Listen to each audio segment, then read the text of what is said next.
True off my chest. My son prefers to be with his dad and it's killing me. I've been divorced for 2 years. I have a 3-year-old and 5-year-old.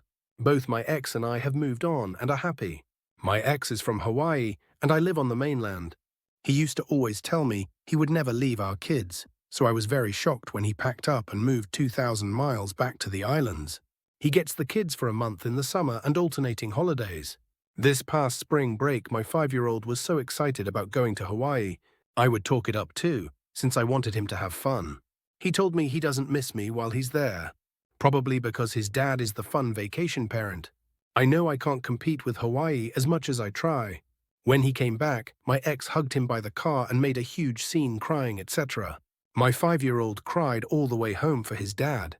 When everything settled down a few hours later, he told me he prefers Hawaii and wants to live there. These kids are my life. I don't know what to do or say. I always feel guilty that he can't see his father. My ex is an absentee dad until it's his custody time, so I'm frustrated that my oldest prefers to be with him. Has anyone dealt with his? Does it get better? I don't want to lose my kids just because my ex lives on a fun island. True off my chest. I looked at my wife yesterday and thought, why can't she just fucking stop sometimes? We were just sitting in the car, not even arguing, just existing. And I looked over at her and in my head I said, why can't she just fucking stop sometimes? Stop being difficult. Stop snapping at me and the kids over every little thing. Stop being so damn cold all the time. Stop acting like everything we do is a burden to her. Just stop. I hate the position her attitude has put me in. I don't want to be this guy. I don't want to feel like I have to find someone else to connect with. I don't want to spend my nights venting on Reddit, like some lonely, pathetic sap, getting dragged by people who think they know everything about love and loyalty and marriage from their high horse. I don't want to be this emotionally starved, bitter version of myself. I'm tired of being made to feel like a pervert for having the audacity to be attracted to my own wife, for wanting to be close to her, for trying to initiate something beyond just being roommates and co-parents. It's humiliating. I'm not some creep, I just want connection, intimacy, affection. The basic things people in love are supposed to give each other. But her neglect has turned me into someone I don't even recognize. I hate that. I hate that she thinks nothing is wrong, even when I'm telling her something's wrong. I hate that I've spelled it out, tried to have the conversations, tried to fix things, and somehow I'm still the problem in her eyes. I'm always the problem. I hate that she keeps wanting to take pictures as a family, big smiles, matching outfits, Christmas cards like everything's perfect. Like we're not crumbling on the inside. I hate having to fake it for a photo just so she can post it online and feel validated. While behind the scenes, she's making us all miserable. She's like an overgrown child, emotionally immature, selfish, and exhausting. Everything revolves around her moods, her needs, her wants. Even dinner. She's so picky, we eat the same 4 things every week, not because we can't do better, but because she refuses to try. I'm tired of walking on eggshells. I'm tired of carrying the emotional weight of this house. I'm tired of smiling for the kids while I'm dying inside. And honestly, I hate being judged by strangers as if I'm the worst person in the world because I'm looking for someone to connect with. Like I'm some kind of monster for wanting to feel desired or loved. They don't know what it's like to be trapped in this, to be ignored, to be made to feel invisible in my own marriage. But because I'm trying to make myself feel alive again, they're quick to throw stones. I don't need the judgment. I need understanding. I don't know what I'm asking for. Maybe nothing. Maybe just to be heard, to be seen, to feel like I'm not crazy for feeling all this. Because right now it feels like I'm invisible in my own life. Edit forgot to include this. It's not as simple as just leaving, as everyone will obviously chime in and recommend. Financially, it would ruin me. It would ruin my kids' futures. Starting over would put me years behind in any chance at building a life where I'm genuinely happier. My kids would end up with her most of the time, and while I'm sure that sounds like a relief to some, I'm the one who's here to protect them, to guide them. Leaving would leave them in a situation I can't stand by and watch.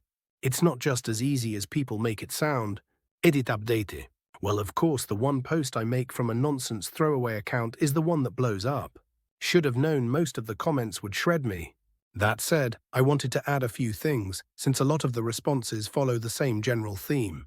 When it comes to household and parenting responsibilities, I'd say it's an 85-15 split with me doing the bulk. She'll come home from work, sit on the couch, or scroll the computer while I make dinner. After we eat, I'll do the dishes while she kind of hangs around. She gets her nails done whenever she wants, goes out when she feels like it. There's no controlling or gatekeeping happening here. I give her space. From the comments, yeah, I can admit there's probably something deeper going on. She grew up in a house where therapy and emotional growth were frowned upon, almost villainized. Her parents have a similar marriage dynamic to ours, maybe worse, emotionally distant, critical. I do my best to talk to our kids and show them that this level of anger or resentment isn't okay. And if my own parents were still alive, they'd definitely see how off this is. Since posting, oddly enough, she's been a little nicer. I doubt she saw this. She has zero clue what Reddit even is, but maybe just putting it out there shifted something in the universe. I'll take the kindness, but I'd be lying if I said it doesn't feel off. It's giving men in black alien in a human body, energy awkward and stiff. Anyway, thank you to the people who responded with empathy instead of just heat. Like Ted Lasso quoting Walt Whitman once said, "Be curious, not judgmental." True off my chest. I don't like my new baby. At all. About a month ago, I made a post about how much I didn't like my newborn. She was 8 weeks old. Well, a few days later, I took her back to the doctor. He put her on dairy-free formula, Alimentum, which smells like potato stroganoff. Ew. The changes started overnight, and the very next day, I woke up and looked in her bassinet to see an awake baby, giving me the biggest, cheesiest smile in the world. Since then, her personality has shown through drastically. It's honestly really fun to witness. My husband has also been an enormous help. Reassuring, letting me sleep, helping every moment he can. He also went back down to a normal amount of hours at work to help me more. It's still rough. She still doesn't sleep fully through the night. I consider her being a little more of a firecracker to be part of her personality. She might never be as easy as her sister. But I wouldn't change her if I could. Her sister and her are night and day, totally different. But I can honestly say I love it. I love having one angel and one fired-up rebel. Having this little semen demon smiling at me really changed so much in my head. Even in the worst moments, I know she loves me, and I just melt over her. She's got the most beautiful smile in the world, along with all her hilarious angry faces. To anyone else going through what I did, give yourself some grace. This phase will pass. Her turning a page development-wise, plus SSRIs for PPD, have absolutely changed our relationship. I can very honestly say I no longer have a favorite child. They're both incredible. 3. Edit all hateful messages will be responded to with cat gifs, and nothing else. Thanks for your time. Keep it moving. 3. True off my chest. I'm 19, and my 5-year-old little sister gives me compliments, and it melts my heart. I'm 19, and I have a little sister who's 5. I always make sure I try to spend as much time with her as I can and be the best big brother I can be.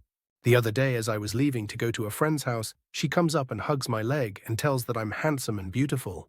I don't know why she randomly said this. It's not like I was dressed up or anything, but it made me really happy. I started blushing. But that's not even it. A few days ago, as I was playing with her, I started to laugh and she told me I had a cute smile. That did it for me. I felt like Prince Charming in that moment. I don't know why she thinks I'm so pretty. I think I'm pretty average, but I guess I'm Brad Pitt. I told her that she's my favorite person and she's a beautiful princess. I'm so lucky to have her as my little sister and can't wait for our relationship to grow more as we both get older. True off my chest. My friend childcare person that I've had for my 3-year-old daughter for well over 2 years is being investigated for possibly killing her foster kid. Our daughter was there from 6 a.m. 3 p.m. on Wednesday. The body of the 3-year-old was pulled out around 5:30 or 6 p.m. My daughter very well could have been there when this went down. Although Dad is a 911 dispatcher for our community, he wasn't at work Wednesday night. So we had no idea until Dad went to go take her to the daycare lady's house on Thursday around noon, and there was caution tape everywhere. Luckily, he was off that evening and didn't have to take that call. We have been contacted by the PD and asked a series of questions. I can't say a lot, but I can say there was multiple broken bones, bruising head to toe including eyeballs, cigarette burns and lacerations in the private areas of the 3-year-old child. I will not lie. I'm a mess. I've gone through all of the emotions: crying, anger, throwing up, anxiety, sadness, grief, guilt. As parents, we are horrified. Other than therapy, I do not know how to navigate this. ETA, I will be bringing my daughter in for both a medical examination, hair follicle, and setting her myself and dad to up with therapy ASAP after the advice I've received here. Thank you to everyone who is helping me navigate through this. True off my chest. I stopped drinking and realized I don't like my girlfriend. Basically the title. I'm in a relatively new relationship, about 9 months. Although it hasn't been too long, we've already had the marriage and kids conversations, and are pretty much on the same page as it relates to timelines and expectations. I'm typically a heavy drinker about 4 times a week. Because I'm getting older, I've decided to stop drinking and smoking to save money, prioritize my health, and reevaluate my relationship with alcohol. It's been just over a month. Since I've stopped, I've been much calmer, argue less, and listen much more. It's been okay so far, but really everything she does just annoys me. If I was drinking, some of the things she says when she tries to argue with me, I would have argued back. Since I've been sober, I just listen to her complain and try to draw me into an argument. I wait until she shuts up, then try to change the topic to something else. We sit in silence a lot more now. The relationship has positives, so I have no intention of leaving. It's actually the main reason why I stopped drinking and smoking. I also know you're not supposed to make any major decisions when you've just made major lifestyle changes. I also know these changes could be a big contributor to me being irritated in general. I'm really just here to vent, hoping it all works out in the end. True off my chest. My Christian parents still think I live in sin with my boyfriend we married 13 years ago.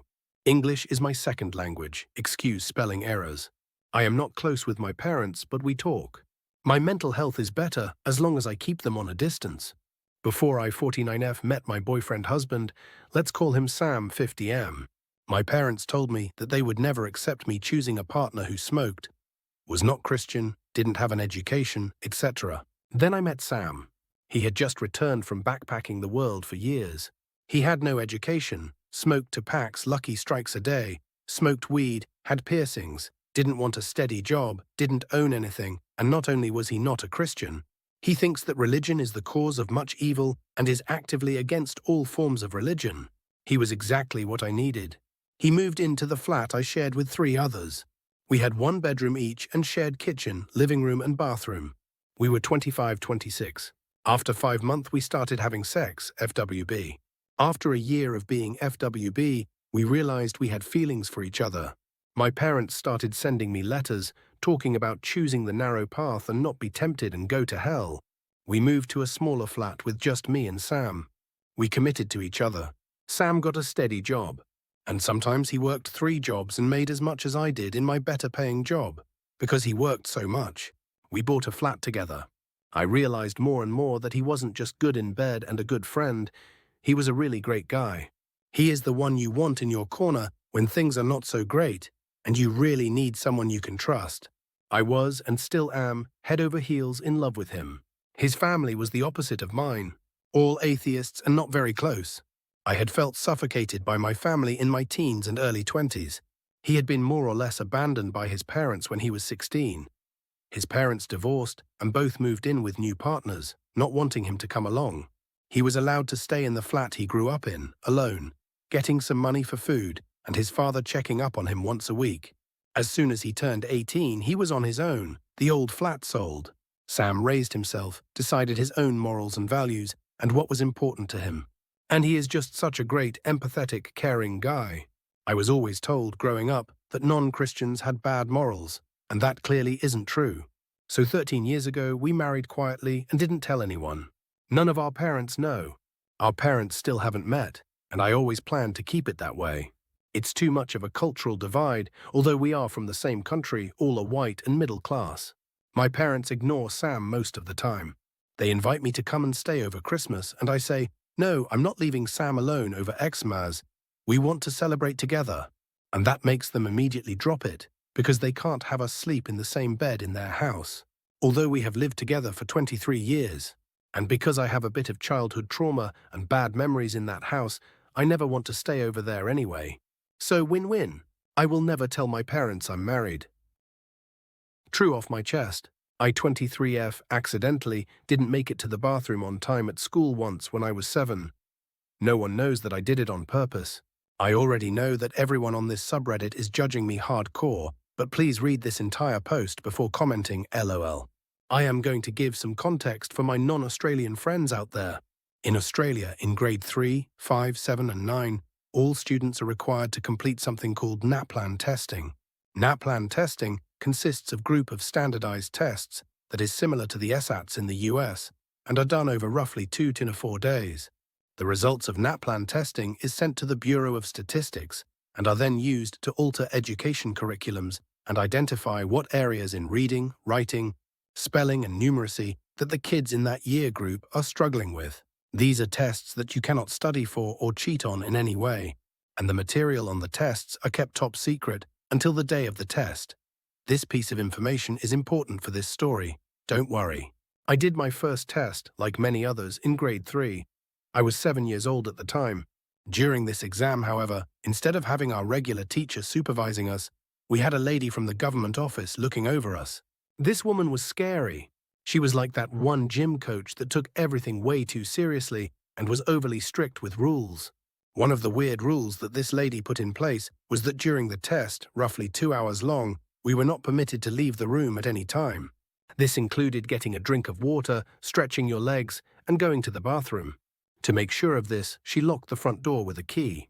Looking back, this is an insane thing to ask of a classroom of 7- and 8-year-old kids who have no control of when they need to go to the bathroom. The test began as usual, and around 20 minutes in, I felt the need to use the bathroom. However, I was a very shy kid who never asked adults anything and always kept to myself. So due to my fear of this lady and my fear of confrontation, I held it. Around 10 minutes go by, and I decide to ask if I can use the bathroom. I raise my hand, the lady comes over to my desk. I ask to go to the bathroom, and she refuses. I simply say, "Okay, miss," and continue to hold it. Another 5 minutes go by, and I raise my hand again to use the bathroom, as I was getting desperate and couldn't focus on my test. She came over and refuses. I said, "Okay, miss," and tried to get by while holding it. This went on another 2 times. At this point, it was roughly 45 minutes into the 2-hour test, and I am physically struggling to hold it. I am angry, I am embarrassed, and could not focus at all on the material in front of me. I decide to ask this lady for a 5th time to use the bathroom. She still didn't get the hint that I genuinely needed to go. When I raised my hand for the 5th time, she glared at me and stormed over to my desk. She tells me that she knows that I'm trying to leave so I can cheat on the test, and that she doesn't like naughty little fakers like me. My blood was beginning to boil at this point, as I had followed the rules the whole time. There was no way for a 7-year-old to cheat on a test where no one had the answers, and that it was very obvious that I genuinely needed to use the bathroom. This lady looked at me dead in the eyes and scolded at me to sit down and be quiet. I simply said, "Okay, miss," and stayed silent. She walked back up to the front of the classroom and sat back at her desk to supervise. At this point, all of the other kids in my class knew that I was essentially being picked on by this teacher, and began to visibly feel bad for me. My frequent hand-raising was distracted them as well, as it isn't often that a kid raises their hand that much during a test. I knew that there was no way for me to complete this test while badly needing the bathroom. Everyone knows the feeling of needing the bathroom so bad that it's all they can think about. I was raging at this, as I had lost my focus, and that this lady was being mean to me for absolutely no reason at all. So I decided to have a bit of fun. I raised my hand for the 6th time. I waited for this lady to notice my raised hand. When she did, she looked infuriated and simply horrifying. She had had enough of my shenanigans and actually lost her temper. What? What is it now? I locked eyes with this woman and stared at her. Everyone else in the classroom snapped their heads up as their focus was now broken by her yelling. I stared, and then I let it loose. I peed, on purpose, all over the chair, in a silent classroom, all while making direct eye contact with the woman who refused to let me go. Because I was so mad, and now immediately regretting my decision, I began to cry of embarrassment. I was so pissed off at this lady that I physically couldn't hold my bladder and rage peed in the classroom to prove a point. It took this lady about 2 seconds to realize what was happening, and her anger turned to shock. Wow, a grown woman shocked that refusing a 7-year-old to use the bathroom would result in them being unable to hold it. She ran over to me while I was still crying of embarrassment, covered in pee, grabbed me by the wrist, and rushed me out of the classroom and to the school office.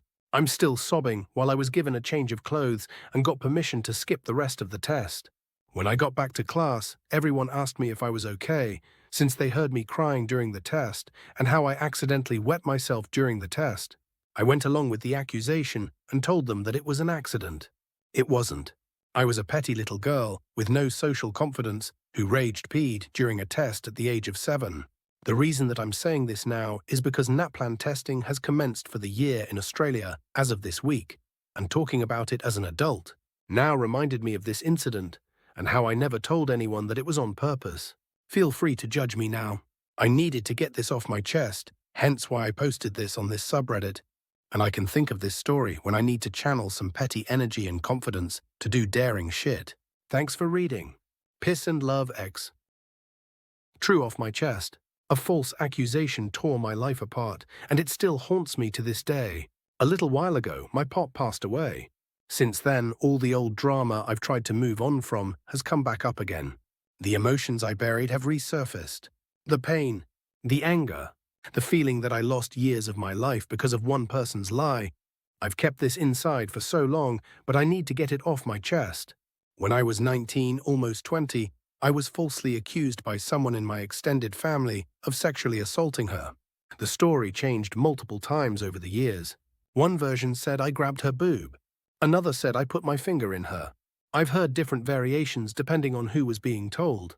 Every time I asked for a specific date of when this supposedly happened, I was given times where I was working hours away from home. I was doing security at pubs, clubs, and venues that all had time logs, cameras, and records. I still lived at home with my parents. I was working hard, trying to save money to move out and build a future for myself. This accusation shattered everything. Relationships broke. Families took sides. And I never even got the chance to properly defend myself. My own family stopped me from going to the police, partly out of respect for what the other family was going through, but mostly because they were afraid I would be arrested anyway. As a male, they believed I wouldn't be supported or believed, and that the system would work against me no matter what the truth was. The other family had just lost their 9-year-old son not long before the accusation came out. To make things worse, her own father didn't believe her. He is the type of man who would have beaten me to a bloody pulp if he thought I actually did something like that.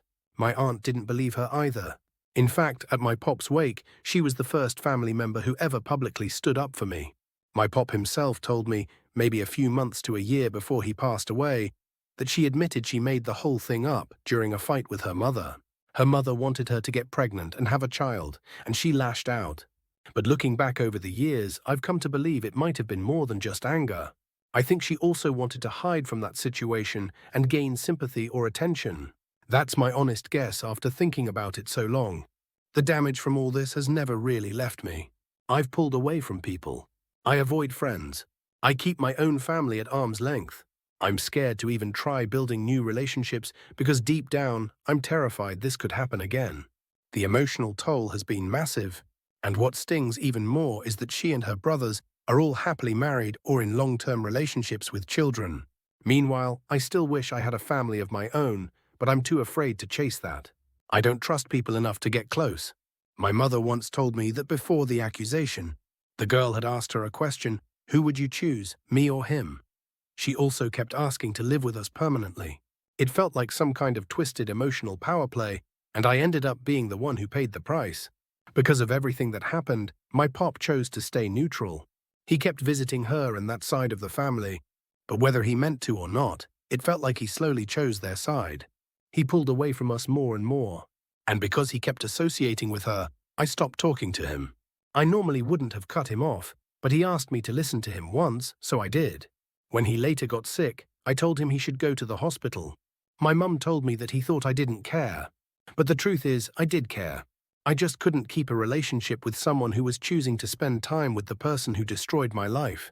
It hurt too much. I couldn't act like everything was okay. Still, when he passed, I was the one who helped clean up his house. I moved all his belongings into storage.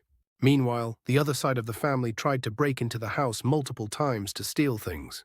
We had changed the locks and secured the windows shut before notifying them that he had passed. We knew what they were like, and we weren't going to let them take what didn't belong to them.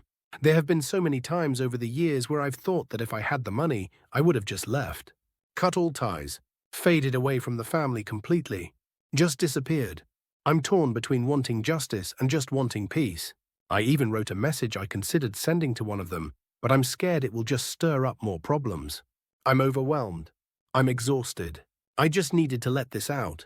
Sorry if it does seem out of whack.